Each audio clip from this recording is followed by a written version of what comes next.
Il n'a fallu que 240 secondes. Et pourtant, chaque instant semblait suspendu, comme si le temps s'était figé. Donald Trump venait de lancer son assaut habituel, une salve mordante contre Sébastien Lecornu et l'engagement de la France en Ukraine. Assis, le regard plissé, il arborait ce rictus suffisant dont il a le secret, convaincu d'assister à une reddition programmée. Sauf que cette fois, le scénario a dérapé. Le premier ministre français, réputé discret et novice sur la scène mondiale, s'est levé. Et dans un calme glacial, il a prononcé une phrase, une seule, suffisante pour glacer toute la délégation américaine. Ce n'était pas un banal duel diplomatique, c'était une déclaration de guerre symbolique. La France venait d'annoncer qu'elle ne baisserait plus jamais la tête. C'était le 15 septembre 2025, à Buenos Aires, lors du G20. Trump, fidèle à ses vieilles méthodes, croyait rejouer un de ses numéros favoris. Dominer la salle, humilier l'adversaire, affirmer l'autorité de l'Amérique face à une Europe jugée molle. Il pensait briser un Lecornu inexpérimenté à la tête d'un pays fracturé. Ce qu'il n'avait pas anticipé, ce jour-là, le novice allait renverser le maître du jeu. 7 jours avant que les projecteurs du G20 ne s'allument, l'ambiance était feutrée dans les salons luxueux de Mar-a-Lago. Donald Trump, entouré de son cercle le plus fidèle, peaufinait déjà ce qu'il considérait comme une formalité, l'écrasement politique du premier ministre français. Il parcourait des notes, jetait un œil distrait au rapport de renseignement et lâchait, narquois, « Ce type, un figurant ». 39 ans, quasi inconnu hors d'Europe, à la tête d'un pays secoué par les crises. Dans son esprit, l'affaire était pliée. 2 minutes suffiraient pour le voir s'effondrer. La stratégie était d'une simplicité brutale. Exposer la France sur le dossier ukrainien, pointer du doigt les incohérences de Lecornu, puis contraindre Paris à rentrer dans le rang américain. Trump n'avait aucun doute. Après tout, il avait tenu tête à Macron pendant des années. Ce nouveau venu lui semblait encore plus malléable. Sauf qu'il y avait un détail qu'il n'avait pas vu venir. Lecornu n'était pas Macron. Depuis des mois, le Français disséquait chaque sortie de Trump, décortiquait ses postures, notait ses tics, répertoriait ses méthodes de pression. Et au fil de cette observation patiente, une évidence s'était imposée. Sous les rodomontades et les coups de menton, se cachait un homme incapable de supporter la contradiction. Surtout lorsqu'elle éclatait en public. Tout avait démarré dans un calme bureaucratique presque soporifique. Discussions économiques, querelles commerciales, préoccupations climatiques, un sommet du G20 comme les autres. Au fond de la salle, Lecornu jouait la carte de l'observateur studieux. Silencieux, le nez dans ses notes, le regard attentif. À première vue, un jeune premier ministre en apprentissage. Exactement le rôle que Trump voulait lui voir jouer. À 16h30, le vrai spectacle commence. Trump lève la main, demande la parole sur la question brûlante de la sécurité internationale, l'Ukraine. Et comme un acteur en représentation, il entame son numéro. « Mes chers collègues », lance-t-il d'un ton mielleux mais condescendant, celui qu'il réserve au moment où il s'apprête à frapper. Son regard se plante aussitôt sur Lecornu. Pas besoin de le nommer, le message est limpide. Puis il déroule son script, pointant du doigt sans jamais le faire explicitement. « Certains en Europe font de belles promesses, mais quand il faut agir, il n'y a plus personne. » Et la suite est un ballet de piques calculé, prononcé avec une précision chirurgicale.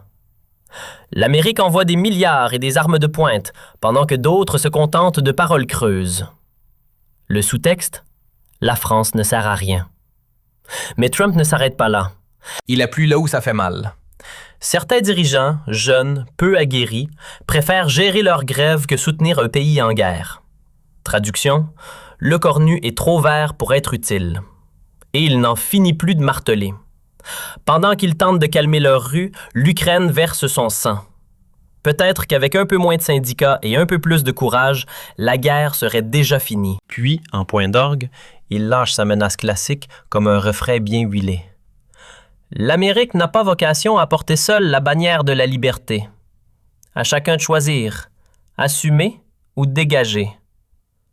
Et il se rassoit, le sourire satisfait, convaincu d'avoir dominé la partie. Les regards se tournent vers Lecornu. Dans les yeux européens, Une question silencieuse. Va-t-il encaisser ou riposter? Et puis, contre toute attente, le décor bascula, sans lever la main. Sans demander l'autorisation, sans même jeter un regard au président de séance. Sébastien Lecornu se redressa lentement. Il posa ses paumes sur la table, leva la tête et accrocha directement le regard de Donald Trump. Dans l'instant, un silence lourd s'abattit sur la salle. On aurait pu entendre tomber une épingle. « Monsieur le Président », lâcha-t-il d'une voix posée, presque feutrée. « Je vous remercie pour ce cours magistral sur l'engagement mondial. » Recevoir ce genre d'enseignement de la part d'un pays aussi expérimenté est, disons-le, fort instructif. La formule semblait courtoise, mais sous la surface, le poison était déjà là. Trump se raidit. Lecornu enchaîna sans cligner des yeux. « Vous évoquez l'exemplarité du leadership. Permettez-moi alors d'évoquer quelques épisodes récents de ce fameux leadership américain. » Et les balles commencèrent à pleuvoir. Qui a organisé un retrait d'Afghanistan si chaotique qu'il a abandonné ses partenaires sur le tarmac? Qui a lâché les forces kurdes en Syrie du jour au lendemain? Qui a brandi la menace de quitter l'OTAN pour une histoire de factures impayées? Le visage de Trump se décomposa, mais Lecornu ne ralentit pas. Vous questionnez l'engagement français? Parfait. Revenons un instant sur l'histoire. Qui était présent aux côtés des insurgés américains quand ils affrontaient l'Empire britannique? Qui a contribué à faire naître votre nation? La claque historique était sèche, puis vers les chiffres. Vous aimez parler d'argent. Très bien. Savez-vous ce que représente l'aide française à l'Ukraine rapportée à notre richesse nationale? Savez-vous combien d'Ukrainiens nous accueillons par habitant comparé aux États-Unis? Chaque mot frappait comme un marteau. Et puisque vous parlez de direction et de vision, où était ce leadership américain lorsqu'il fallait bâtir une vraie coalition européenne? Où était-il quand il fallait persuader les indécis? Lecornu s'interrompit et laissa le silence faire le reste. Ah! Donc maintenant, vous vous érigez en professeur des troubles intérieurs? Très bien. Parlez-nous donc des vôtres. Trump tente de couper court, mais Lecornu, implacable, le balaye du regard et poursuit, imperturbable. Dites-nous, combien de fois vos écoles se sont-elles transformées en scènes de guerre cette année? Combien d'Américains sont morts faute de pouvoir payer un médecin? Quel est le pourcentage de vos citoyens en prison comparé aux autres démocraties avancées? Puis le ton change, devient encore plus acide. Peut-être préférez-vous revenir sur vos exploits internationaux. Qui a bâti un mensonge pour envahir l'Irak? Qui a semé le chaos du Levant au Golfe? Qui a vu Daesh naître sous sa propre ombre après des interventions sans vision ni fin? Chaque interrogation était une rafale. Mais ce fut la suivante qui cloua le cercueil. Monsieur Trump, soyons honnêtes. Un pays qui a porté à 2 reprises à sa tête un homme poursuivi pour 91 chefs d'inculpation, est-il vraiment en position de faire la leçon au reste du monde sur la bonne gouvernance? Un silence brutal s'abattit dans la salle. Trump blêmit. Sa délégation détourna les yeux. Personne ne s'attendait à un tir aussi frontal, aussi chirurgical. Mais Lecornu n'en avait pas terminé. « Ne vous méprenez pas, enchaîna-t-il d'un ton plus posé. Mon intention n'est pas de rabaisser les États-Unis. Je suis ici pour défendre mon pays et pour remettre quelques pendules à l'heure. » Trump tenta de réagir. Trop tard. Lecornu leva calmement la main. « Vous avez eu votre monologue. Laissez-moi conclure. La France n'a besoin de leçons de personne sur l'Ukraine.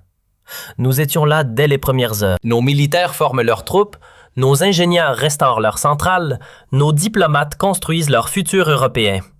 Et tout cela, sans caméra, sans tweet, sans autocongratulation. Tiens donc, vous voilà soudain expert en affaires domestiques étrangères. Fascinant. Et si, pour équilibrer le débat, on parlait un peu des vôtres? Trump tente de couper la charge. Peine perdue. Lecornu, inflexible, le transperce du regard et continue, glacial. « Dites-nous, Monsieur le Président, combien de vos écoles ont-elles été le théâtre de carnage cette année? Combien de vos concitoyens sont morts faute de soins accessibles? Et si on compare les taux d'incarcération, à quel point l'Amérique dépasse-t-elle ses alliés supposément arriérés? Puis sa voix se durcit encore, tranchante comme une lame. « Non? Trop sensible? Alors revenons à votre rayon préféré, la politique étrangère. Qui a inventé une fiction pour justifier une guerre en Irak? Qui a transformé le Moyen-Orient en champ de ruines? Et surtout, qui a nourri, par ses propres erreurs, la naissance de Daesh? » Les mots claquent, les phrases fusent, le rythme s'accélère. Mais une question stoppe le temps. Soyons francs, M. Trump. Quand un pays choisit, à 2 reprises, un chef d'État poursuivi pour 91 chefs d'accusation, est-il encore crédible pour faire la morale au reste de la planète en matière de gouvernance? Le silence fut total, cinglant. Trump blêmit. Ses collaborateurs fixaient le vide, incapables d'assumer l'instant. Mais Lecornu, lui, avançait encore. « Qu'on ne s'y trompe pas, reprit-il calmement. Je ne suis pas venu insulter les États-Unis. Je suis ici pour parler au nom de la France et rappeler que certaines vérités méritent d'être dites. » Trump ouvre la bouche, mais Lecornu lève une main, froid, maîtrisé. « Vous avez eu votre temps de parole. À moi maintenant. » Sur l'Ukraine, la France n'a rien à apprendre. Nous avons été présents dès le premier jour. Nos soldats forment leurs troupes, nos ingénieurs réparent leurs infrastructures, nos diplomates tissent leur avenir européen. Et tout cela sans mise en scène, sans réseaux sociaux, sans réclamer l'ovation. Pour la première fois depuis ses débuts dans l'arène, le roi du clash s'était retrouvé muet. Pas un mot, pas une réplique. Le showman de la politique américaine, figé, abasourdi. Ce qui s'était joué à Buenos Aires ce jour-là dépassait le simple accrochage diplomatique. C'était un basculement. Dans les heures qui suivirent, les unes du monde entier s'enflammèrent. « La France ridiculise Trump », clamaient les manchettes. « Lecornu pulvérise le président américain », résumait la BBC. « Un nouvel homme fort européen défie Washington », analysait Der Spiegel. Mais les réactions les plus fracassantes ne vinrent pas de l'étranger. Elles vinrent de chez l'oncle Sam. Dans les couloirs du pouvoir à Washington, c'était la panique feutrée. En Europe, c'était l'effervescence. À Bruxelles, on appelait Paris dans l'urgence pour créer un front commun. Berlin, soudain fébrile, s'interrogeait. La France est-elle prête à prendre les rênes du leadership européen? Rome, elle, proposait une alliance stratégique franco-italienne pour bousculer l'axe germano-américain. Et Londres, même post-Brexit, même méfiante, tendait timidement la main à ce pari audacieux. Ce pari qui venait de dire non à Trump et de tenir tête sans flancher. Ce que Sébastien Lecornu ne savait pas, pendant qu'il retournait s'asseoir, imperturbable, c'est qu'à des milliers de kilomètres de là, au cœur du Pentagone, une alarme stratégique venait de s'allumer. Dans une salle sans fenêtre, sous les néons blafards, les généraux américains, encore choqués par l'humiliation publique de leur président, se lançaient des regards inquiets. Et si l'Europe commençait à lever la tête? Et si nos alliés arrêtaient de suivre? Que devient notre domination mondiale? Pour la première fois depuis la fin de la Seconde Guerre mondiale, le doute s'installait dans les rangs du haut commandement américain. Et si l'OTAN n'était plus automatique? À Langley, même ambiance de panique contenue. Dans les bureaux opaques de la CIA, les analystes tournaient en boucle les images de Lecornu face à Trump. Qui était ce type? D'où sortait-il ce sang-froid? Avait-il été coaché? Était-il un pion d'un réseau plus vaste? Mais plus il creusait, plus il réalisait une chose terrifiante. Il n'avait rien sur lui. Pas de scandale exploitable, pas de faiblesse connue. Lecornu avait échappé à tous les radars. Et c'est précisément ce fantôme politique qui venait de frapper au cœur de la superpuissance américaine. Et en France, ce fut un séisme. En moins de 2 jours, l'homme discret à 23% grimpa à 67% de popularité. Une ascension météorique. Encore plus déroutant, même ses adversaires baissaient leurs armes. Marine Le Pen, d'ordinaire virulente, lâcha « Je ne partage pas ses choix, mais au moins, lui, il défend nos couleurs. » Jean-Luc Mélenchon enfonça le clou. Enfin un responsable français qui ne rampe pas devant Washington. Cette alliance improbable entre extrêmes faisait trembler l'Élysée. Depuis son refuge doré, Emmanuel Macron regardait son ancien protégé voler là où lui-même avait échoué durant toute une présidence, rendre sa fierté à la France. Les fidèles macronistes, eux, étaient tiraillés, fiers de l'élève, frustrés pour le maître. Leçon d'histoire politique, parfois l'ombre dépasse la lumière. Mais l'épicentre du tremblement de terre, ce n'était ni Paris ni Berlin, c'était Washington. Dans les couloirs feutrés de la Maison-Blanche, le silence était plombant, presque religieux. Les regards fuyants, les mâchoires serrées, personne n'osait formuler ce que tout le monde pensait. Trump venait de prendre un coup qui laisserait une cicatrice. Un conseiller tenta l'impossible.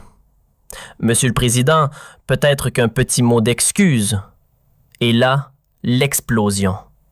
Trump bondit. S'excuser? Lui? Devant un Français? Ce genou inconnu? Plutôt crever. Mais au fond, il savait. Il sentait que cette scène, cette humiliation en direct, avait fissuré quelque chose de profond. Et ce n'était pas la presse internationale qui l'inquiétait le plus. C'était ses propres troupes. Les républicains, d'ordinaire soudés, commençaient à s'éloigner prudemment. « Il nous faut dans une position intenable », glissant un sénateur à Politico, sous couvert d'anonymat. Comment défendre un président qui se fait humilier en mondovision par un mec sorti de nulle part, railla un élu de Floride. Trump le sentait, le plancher sous ses pieds commençait à vibrer. Et chez les démocrates, c'était presque gênant. Ils auraient voulu se réjouir, mais comment attaquer Trump quand un Français vient de faire le boulot mieux qu'eux? Dans sa maison du Delaware, Joe Biden regardait la séquence en boucle. Un mélange d'admiration et d'amertume. « J'aurais dû lui balancer ça en face, moi aussi », confia-t-il à un ancien collaborateur. Pendant ce temps, Sébastien Lecornu entrait dans une nouvelle ère. Ce n'était plus un simple premier ministre. C'était devenu une rockstar diplomatique. Les lignes ne cessaient de chauffer. Zelensky demandait un rendez-vous en urgence. Le premier ministre britannique voulait un tête-à-tête.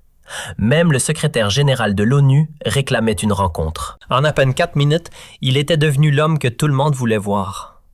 Mais l'appel le plus touchant, celui qui fit vibrer une corde intime, venait d'un endroit inattendu. L'Assemblée nationale. Le cœur même de la République française. Pour la première fois depuis le début de son mandat, l'opposition déposait les armes. Pas de motion de censure. Pas de coup bas parlementaire. Même le président des Républicains déclarait, la voix grave, « On ne tire pas sur un homme qui vient de relever la tête de toute une nation. » Une trêve politique aussi improbable qu'historique.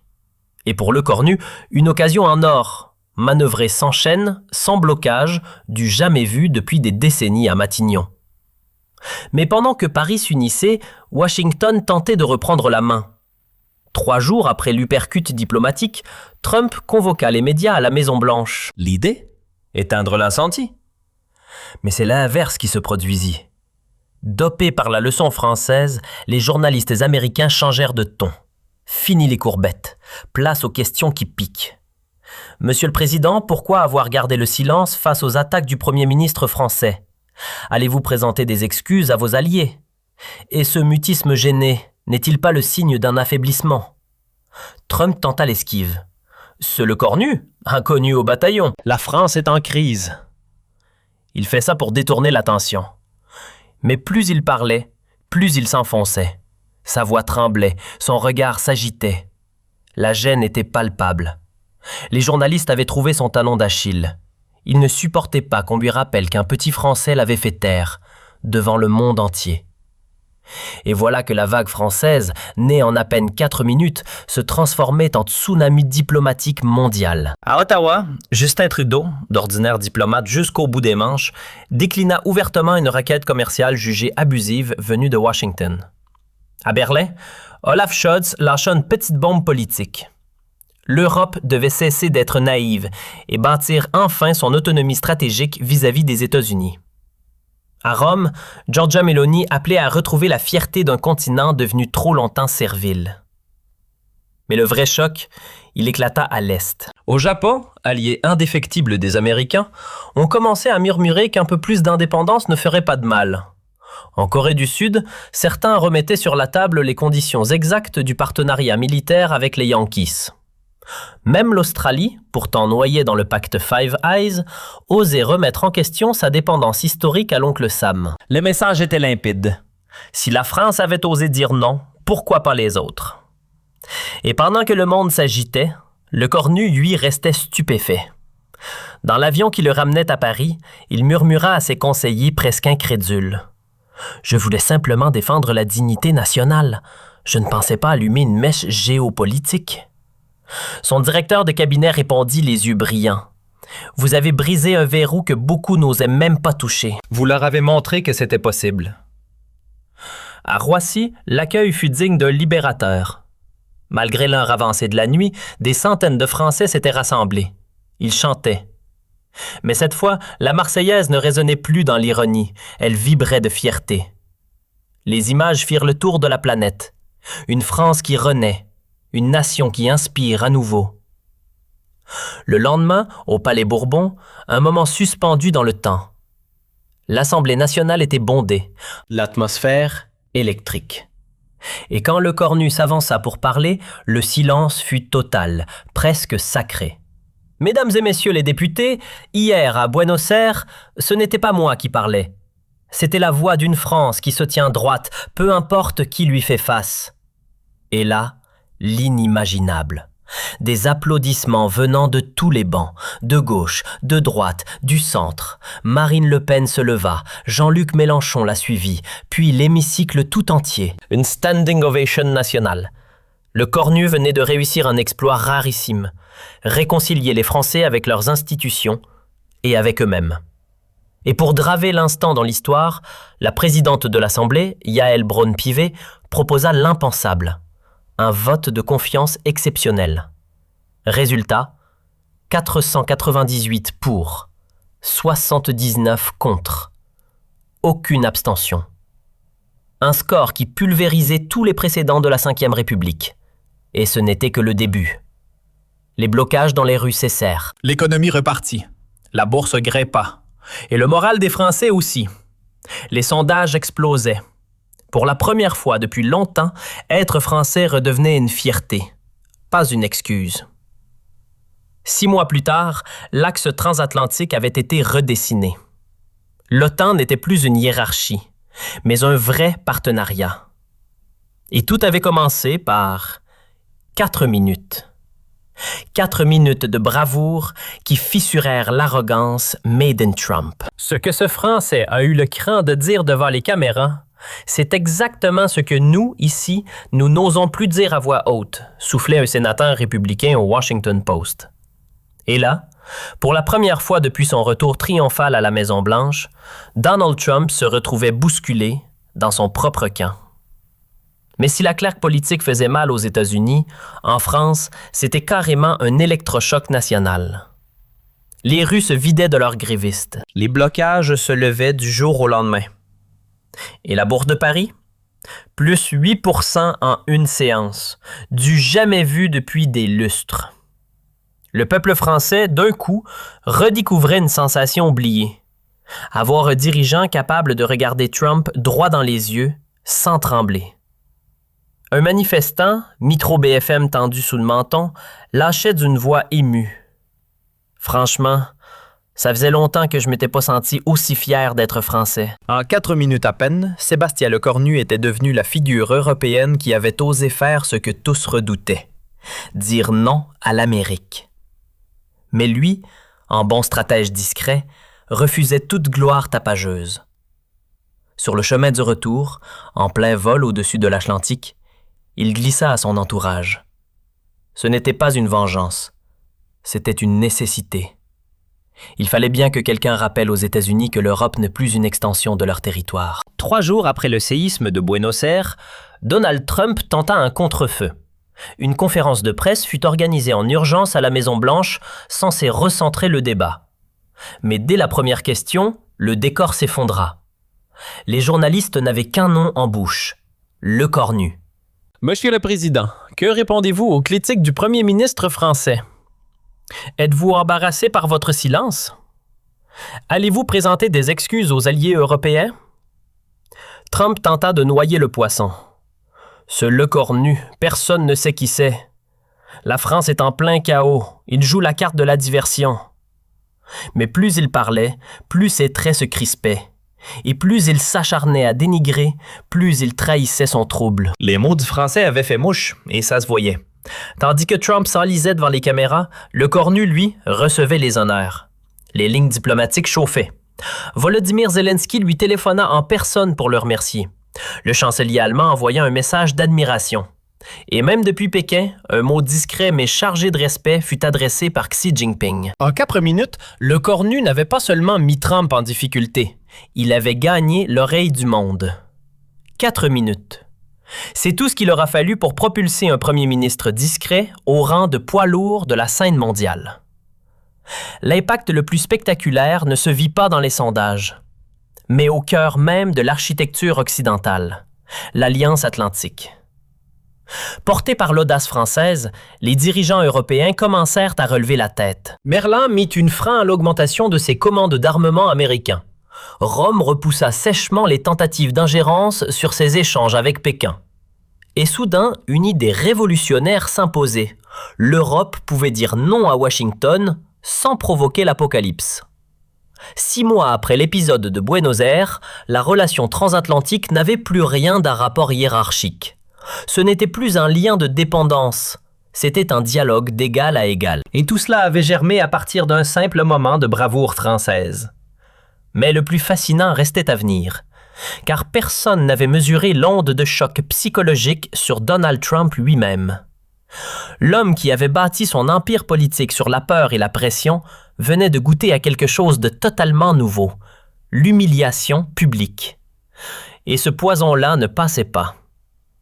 Dans les jours suivant le G20, son entourage observait une métamorphose inquiétante. Trump devenait fébrile. Il épluchait chaque phrase prononcée par Lecornu. Il explosait de rage dès que leur face-à-face était évoqué. Lors des réunions matinales, une obsession revenait sans cesse. Il faut écraser ce Français. À force de le répéter, ce n'était plus une menace, c'était un aveu. 1 mois jour pour jour après le séisme de Buenos Aires, Donald Trump appuya lui-même sur le bouton rouge. Le 15 octobre 2025, sous les projecteurs d'un meeting en Floride, face à une foule chauffée à blanc de 15 000 partisans, il laissa tomber le masque. Ce Lecornu, ce Français insolent, pense pouvoir me rabaisser. Je vais lui rappeler ce qu'est la véritable puissance américaine. Nous allons marginaliser la France. Nous allons la contraindre à céder. Les gradins explosèrent d'applaudissements. Mais ce que Trump sembla oublier, c'est que les caméras tournaient. En quelques heures, les images envahirent les écrans de la planète. Et ce fut un suicide politique en direct. Menacer ouvertement un allié, promettre de le briser, c'était donner raison point par point au portrait dressé par Lecornu. Celui d'un dirigeant autoritaire, imprévisible, brutal. Même la presse américaine la plus indulgente n'eut plus d'échappatoire. Trump valide les critiques françaises, titra le Wall Street Journal. Le président s'en prend à un allié démocratique, écrivait USA Today. De l'autre côté de l'Atlantique, l'Europe fit bloc. Pour la première fois depuis la fin de la Seconde Guerre mondiale, les 27 capitales de l'Union européenne publièrent une condamnation commune des menaces américaines contre l'un de leurs membres. L'OTAN, dans un communiqué soigneusement formulé mais explosif dans le fond, rappelant un principe simple. Entre alliés, on se respecte. Mais la manœuvre la plus redoutable vint encore de Lecornu. Pas d'insultes, pas de surenchère, pas de colère. Lors d'une brève allocution à Matignon, il déclara sobrement « Je déplore que le président américain ait choisi cette trajectoire. La France continuera toujours à tendre la main à ses amis, même lorsqu'ils se trompent. » Cette retenue fit infiniment plus mal à Trump qu'un torrent d'attaques. Aux États-Unis, la fissure s'agrandit. Des élus républicains, déjà fragilisés par l'épisode de Buenos Aires, commencèrent à parler sans filtre. Paul Ryan, ancien président de la Chambre des représentants, sortit du silence. Ce n'est pas ainsi qu'une grande nation traite ses alliés. Même Ron DeSantis, pourtant concurrent direct de Trump pour l'investiture, prit ses distances. Nous devons respecter nos partenaires démocratiques. Le navire Trump commençait à prendre l'eau. Dans ce climat déjà incandescent, une bombe informationnelle allait porter le coup de grâce. Le 5 novembre 2025, le Washington Post lâcha une enquête explosive, nourrie par des fuites venues du cœur même de la Maison-Blanche. Ce que le journal révélait dépassait tout ce que l'on imaginait. Donald Trump aurait personnellement ordonné à la CIA de fouiller la vie privée de Sébastien Lecornu à la recherche de la moindre faille exploitable. Objectif, trouver de quoi le salir, le faire chanter, le neutraliser. Mais ce n'était pas tout. Selon les documents, Trump avait aussi demandé au Pentagone d'examiner des sanctions économiques ciblées contre la France. Autrement dit, traiter un allié historique comme un adversaire. Le choc fut immédiat. Instrumentaliser les services secrets contre un dirigeant démocratique allié constituait une transgression absolue. Une ligne rouge que même les Trumpistes les plus acharnés refusaient de franchir. Le Congrès entra en ébullition. Des élus démocrates, mais aussi républicains, votèrent une résolution de blâme contre le président. À Paris, la colère monta d'un cran. Lecornu convoqua l'ambassadeur américain et exigea des comptes. Puis il frappa là où ça ferait le plus mal. Il annonça l'annulation pure et simple de la visite d'État de Trump prévue au printemps 2026. Une phrase courte, glaciale. La France n'accueille pas ceux qui l'espionnent. En quelques secondes, cette déclaration fit le tour du globe et transforma Trump en sujet de moquerie internationale.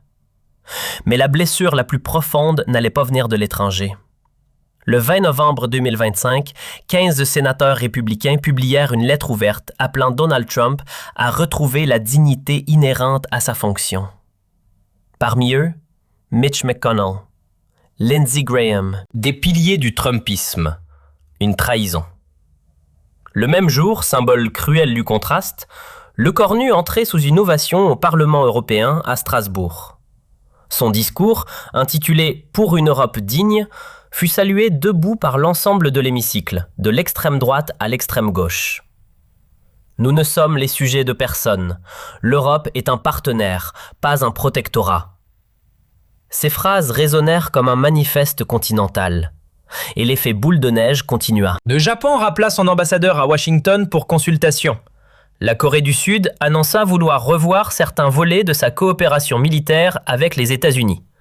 Le Canada parla ouvertement d'un rééquilibrage de sa relation avec l'allié américain. Trump, autrefois au centre du monde occidental, se retrouvait progressivement seul. Et puis vint l'instant qui fit basculer l'histoire. Le 15 décembre 2025, à Bruxelles, l'OTAN convoqua un sommet d'urgence pour tenter d'éteindre l'incendie transatlantique. Officiellement, il s'agissait de recoller les morceaux. En réalité, ce fut le théâtre d'un acte d'accusation mondiale. Face aux caméras du globe entier, Sébastien Lecornu prit la parole. « Chers chefs d'État et de gouvernement, si nous sommes réunis aujourd'hui, c'est pour nous souvenir de ce qui fonde notre alliance, la démocratie, le respect entre nations et la dignité des peuples. » Puis, après un court silence chargé de sens, « Ces principes n'ont rien à voir avec la menace, la coercition ou l'espionnage entre partenaires. » La salle retint son souffle. Lecornu continua d'une voix calme mais implacable. « L'OTAN existera encore après Donald Trump. Elle a traversé des tempêtes bien plus violentes. Mais elle ne survivra que si elle reste fidèle à son âme. Et cette âme est incompatible avec le mépris et l'intimidation. » Ce fut un séisme. Une ovation éclata, longue, massive, totale. Tous les dirigeants de l'Alliance se levèrent pour applaudir, sans exception. Un moment sans précédent. Jamais, depuis sa création, l'OTAN n'avait publiquement désavoué le dirigeant de la première puissance mondiale. Le soir même, les chaînes américaines repassaient ces images en boucle. Un président américain isolé, des alliés debout, un Français acclamé. Et un homme, Donald Trump, voyant sa chute se jouer sous les applaudissements du monde. La chute s'accélérait. Les indicateurs d'opinion, déjà catastrophiques pour Trump, plongèrent encore plus bas, 10 points envolés en quelques jours.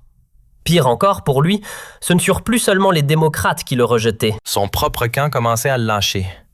Puis survint l'estocade finale. Le 22 décembre 2025, une bombe politique éclata dans les pages du New York Times. Un nom inattendu en signature. Mike Pence. Son texte portait un titre sans ambiguïté. Pourquoi je ne soutiendrais pas Donald Trump? Et à l'intérieur, une phrase qui fit l'effet d'un coup de tonnerre. Lorsqu'un responsable français doit rappeler à un président des États-Unis ce que sont les principes démocratiques, c'est que notre pays a un sérieux problème. Il enfonçait le clou. Sébastien Lecornu a démontré davantage de hauteur présidentielle en 4 minutes que Donald Trump en 4 années. Pour Trump, c'était pire qu'une critique. C'était une condamnation venue de l'intérieur. Dès lors, les primaires républicaines de 2028 ressemblaient à un champ de mine. DeSantis prenait ses distances, Nikki Haley aussi, Vivek Ramaswamy suivait le mouvement, même Politico y allait sans détour. L'époque Trump est terminée. Pendant que Trump sombrait, Lecornu s'envolait. Il n'était plus seulement un chef de gouvernement, il était devenu une icône planétaire. Time Magazine le sacra homme de l'année 2025. Forbes le plaça dans le cercle fermé des dirigeants les plus puissants de la planète. Des universités américaines, autrefois bastion du soft power US, l'invitaient désormais à expliquer ce qu'est le leadership éthique dans un monde chaotique. L'ironie était délicieuse. Un Français donnant des leçons de gouvernance aux Américains. Et sur le sol national, la dynamique ne faiblissait pas. Les sondages affichaient 75% d'opinions favorables pour Lecornu. Un score jamais atteint sous la Ve République. L'histoire avait choisi son camp. Et surtout, la France avait repris ce qu'elle avait perdu depuis trop longtemps. Son poids dans le monde. Les capitaux internationaux revenaient en masse, séduits par un pays redevenu lisible, stable, prévisible. La bourse parisienne enchaînait les sommets. Et portée par cette vague de confiance, l'économie tricolore enregistrait sa croissance la plus solide depuis une décennie. Le soir du 31 décembre 2025, face aux caméras, Lecornu pouvait dresser un bilan que personne, avant lui, n'avait osé imaginer. Il y a 12 mois, la France doutait. Aujourd'hui, elle est respectée. Il y a 12 mois, nous étions fracturés. Aujourd'hui, nous avançons ensemble. Il y a 12 mois, on nous parlait avec menace. Aujourd'hui, on nous parle avec considération. Puis il conclut, simplement, « À Buenos Aires, en septembre, je n'ai pas cherché la confrontation. J'ai seulement rappelé une vérité. La France ne se met à genoux devant personne. » 4 minutes ont suffi pour raviver cette mémoire, et cette mémoire ne s'effacera plus. 2026 s'ouvrait sur un paysage inédit. Une France métamorphosée, une Europe qui retrouvait son orgueil, et des États-Unis forcés d'abandonner leurs vieilles recettes. Tout cela à cause, ou plutôt grâce, à un homme de 39 ans qui avait osé dire non au chef de la première puissance mondiale. Les manuels d'histoire retiendront une heure précise, 15 septembre 2025, 6h47. Le moment exact où Sébastien Lecornu s'est levé à Buenos Aires et a lancé cette question qui a fait vaciller un empire. Monsieur le Président Trump, pensez-vous vraiment qu'un pays ayant élu 2 fois un homme poursuivi pour 91 inculpations puisse donner des leçons de gouvernance au reste du monde? 240 secondes, pas une de plus. Assez pour bouleverser l'équilibre du monde. Assez pour rendre à la France le timbre de sa voix. Assez pour que l'Europe relève la tête. Et Trump, dans tout ça? Ces minutes-là le hantent encore. Dans les salons dorés de Mar-a-Lago, il rumine, fulmine, ressasse. Il maudit ce jeune Français inconnu qui a fissuré son règne. Mais l'histoire, elle, a rendu son verdict. Sur la scène mondiale, ce n'est jamais le volume de la voix qui gagne. C'est la hauteur morale. Et ce jour-là, la dignité a terrassé l'arrogance. Et une fois pour toutes,